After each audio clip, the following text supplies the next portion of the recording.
ഓം ശ്രീ ഗുരുഭ്യോ നമ. 1997 ഒരിക്കൽ അമ്മ തന്റെ കുടുംബത്തിലെ സഹോദരങ്ങൾക്കൊപ്പം കുറച്ചു നേരം ചിലവഴിച്ചു. നർമ്മം നിറഞ്ഞ ചില നിമിഷങ്ങൾ. അന്നായിരുന്നു ആ കുടുംബത്തിലെ ഒരു ബന്ധുവിന് ഒരു പെൺകുഞ്ഞ് ജനിച്ചത്. അപ്പോൾ അവിടെ പന്ത് കളിച്ചുകൊണ്ടിരുന്ന വീട്ടിലെ 6 വയസ്സുകാരന ആൺകുട്ടിയോടായി അമ്മ പറഞ്ഞു, നിന്റെ ഭാര്യ ജനിച്ചു കേട്ടോ, ഇടതുകാല് എന്റേതുപോലെയാണ്. ഏകദേശം 19 വർഷങ്ങൾ കഴിഞ്ഞപ്പോൾ കാര്യങ്ങൾ അമ്മ പറഞ്ഞതുപോലെ തന്നെ നടന്നു. നമഃശിവായ.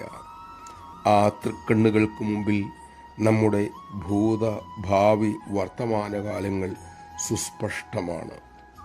അപ്പോൾ പിന്നെ ആ തൃപ്പാദങ്ങളിൽ ആശ്രയിച്ച് ജീവിതം അവിടെ സമർപ്പിക്കുന്നതല്ലേ വിവേകവും ബുദ്ധിയും. വേണ്ടതുപോലെ അമ്മ തന്നെ ഈ സംസാരത്തിലൂടെ നയിക്കും. അമ്മയെ ആശ്രയിക്കാനുള്ള വിവേകം നമുക്കുണ്ടാകട്ടെ.